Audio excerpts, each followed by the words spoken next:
They asked me to apologize, even though I knew I hadn't done anything wrong. At first, I thought it was a misunderstanding, something small, something that could be cleared up quickly, but instead of explaining, everyone looked at me. They said it would be easier if I just said sorry, not because I was guilty, but because it would calm things down. I listened. I waited. I hoped someone would step in and say the truth out loud. No one did. They avoided my eyes. They spoke softly. They framed it as responsibility, not blame. I felt pressure building quietly around me. They said an apology didn't mean I was wrong. They said it was just words. But words matter, especially when they come from you. I realized they weren't asking for honesty. They were asking for silence, shaped like guilt. And I hadn't answered yet. I tried to explain my side calmly. I chose my words carefully. I pointed out details they already knew. They listened politely, then changed the subject. Someone said it didn't really matter who was right. What mattered was keeping peace. Another person said apologizing would show maturity. I noticed how quickly the focus shifted away from facts. No one challenged the false version openly. They just asked me to smooth things over. I felt trapped between truth and harmony. They weren't accusing me, they were positioning me as the solution, as the one who could make the discomfort disappear. I started questioning myself, not because I believed I was wrong, but because everyone else seemed comfortable pretending I was. Silence pressed heavier than accusation. I wasn't defending myself anymore. I was defending reality, and reality felt negotiable to them. The pressure didn't arrive loudly. It came through suggestions, through sighs, through comments like, "It's not a big deal." I noticed how often they reminded me how easy it would be. Just apologize, move on, let it go. I wondered why no one asked the other person to speak, why the truth wasn't required from anyone else. The answer became clear slowly, because I was reasonable, because I cared about peace, because I wouldn't make a scene. They trusted me to carry discomfort so they wouldn't have to. That realization hurt quietly. I wasn't being asked to fix a problem, I was being asked to absorb it. And once I saw that, I couldn't unsee it. Apology stopped sounding like humility. It started sounding like erasure of facts, of fairness, of myself. I replayed the situation in my head repeatedly, every moment, every word, looking for something I might have missed. I wanted to be sure, absolutely sure, I hadn't caused harm unknowingly. But the more I thought, the clearer it became. I wasn't wrong. I was convenient. Convenient to blame softly. Convenient to apologize quietly.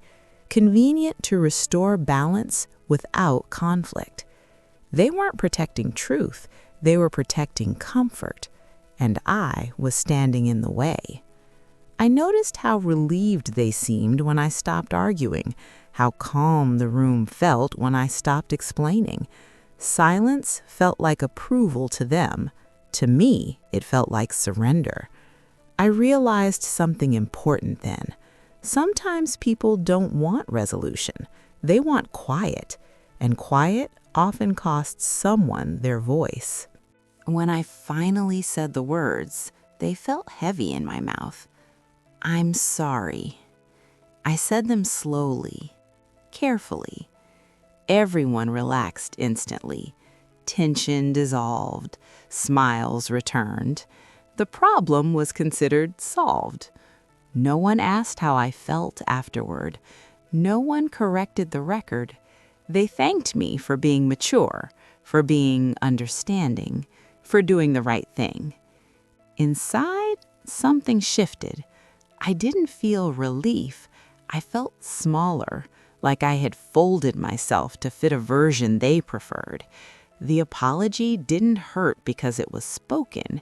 It hurt because it wasn't true. And truth matters when it comes from your own mouth. I realized I had participated in my own misrepresentation, not loudly, not dramatically, quietly.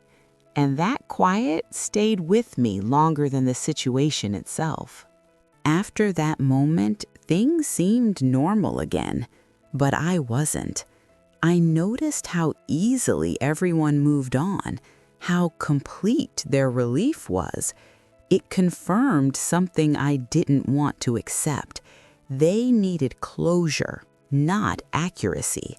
They needed peace, not truth.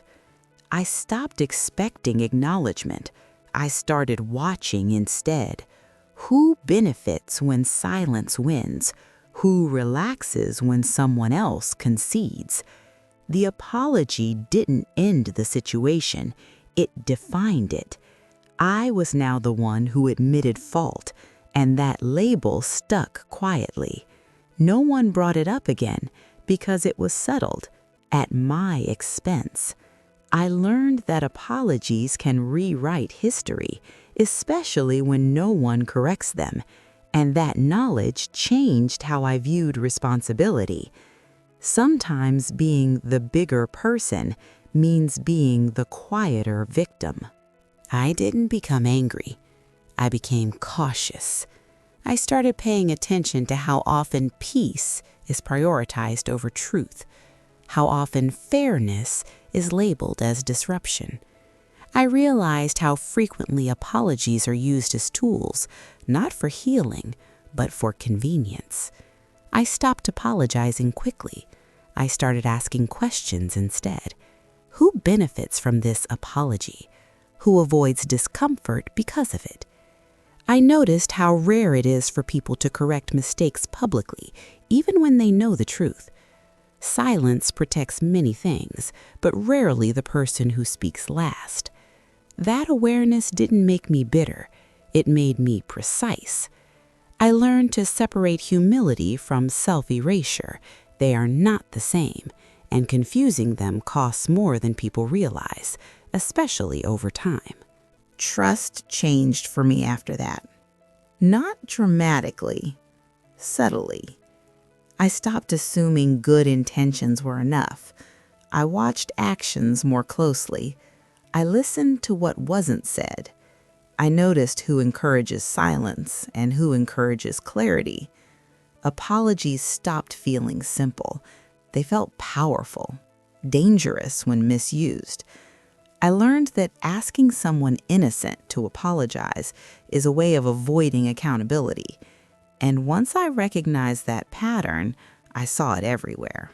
In conversations, in workplaces, in families. People often reward silence disguised as maturity. They praise those who keep things calm, even when calm is built on distortion. I stopped offering peace at my own expense. That decision was quiet, but it changed everything that followed. What stayed with me wasn't the apology itself. It was how easily everyone accepted it, how quickly the truth became irrelevant. That moment reshaped how I see conflict, not as something to avoid, but as something to handle honestly. I realized avoiding discomfort often creates deeper damage. The apology closed the conversation, but it opened a lesson. I learned silence can look like cooperation, but feel like betrayal, especially when it comes from yourself. I promised myself something after that. I would never apologize for existing, for telling the truth, for refusing to absorb blame quietly. That promise didn't make life easier, it made it clearer. And clarity, I learned, is worth more than approval. Looking back, the apology wasn't the mistake. Agreeing to give it was. I wasn't protecting peace, I was protecting others from discomfort at the cost of my own integrity. Silence didn't resolve the situation, it rewrote it. I learned that apologies carry weight. They shape memory. They shape perception. They shape who is seen as responsible. And once spoken, they can't be taken back. That experience taught me something lasting. You can lose yourself quietly, with polite words, with good intentions, with a calm voice, and no one will stop you. Sometimes the bravest thing isn't apologizing, it's refusing to take blame that isn't yours, even if silence would be easier.